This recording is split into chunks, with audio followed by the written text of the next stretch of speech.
आवाहयामि स्थापयामि। ओम त्र्यंबकं यजामहं सुगंधिं पुष्टिवर्धनम् उर्वारुकमिव बंधनात् मृत्युर्मोक्षीमामृतात् काल महाकालम काल के परमेश्वरम भद्रकालम महाकालम काल के नमस्तुभ्यं जटाधरम गंगाधरम शक्तिधरम नागधरम। सूर्य महाराज कहते हैं ऋषियों पूर्वा काल के अंदर उल्कामुख नाम का राजा हुआ। भद्रसीना नदी के तट पर बैठ करके राजा रानी ठाकुर ठाकुरानी दोनों भगवान सत्यनारायण की सेवा में धन से भरी हुई नाव को लेकर एक साधु नाम का बनिया आता है। पूजन में व्यस्त राजा रानी के पास जाता है। नमन करके राजा से निवेदन किया कि अरे राजन, इतने प्रेम और भक्ति के साथ में आप किस देवता की सेवा करें राजा, और इसके करने से क्या फल की प्राप्ति होती है।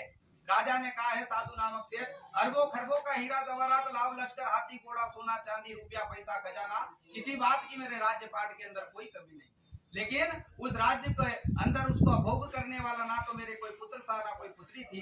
भगवान सत्यनारायण की कृपा से हमारी रानी को राजकुमार की प्राप्ति हो गई। वही मान मनोती कलावती लीलावती अन्न के दाने के लिए घर घर भटकने लग जाती। रात्रि में एक दिन कलावती घर आई। माँ ने कहा बेटा इतनी रात को कहाँ गई, तेरे मन में क्या सवाल है।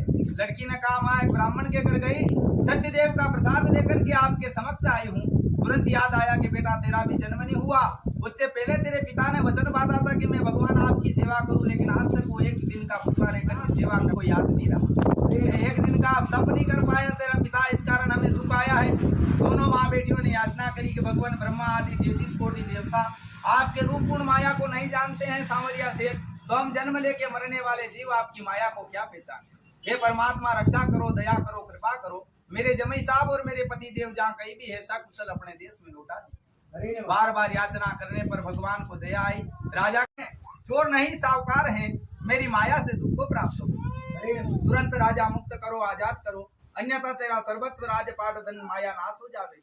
सुबह राजा की आंख खुली, सभा संध में अपने सपने के विषय में बताता है। मंत्री तंत्री ने उठ के कहा कि हो सकता है राजन किसी देवता का कोप हो, भगवान की माया को कौन समझ सकता है। वो शान शकल सूरत और ओढ़ने पहनने से तो जोर नहीं लगने, मुक्त कीजिए आजाद। तुरंत उन्हें मुक्त किया, आजाद किया। जितना धन उनसे छीना उसका 10 गुना धन वापस राजा ने दिया। नमन नमस्कार राजा ने किया।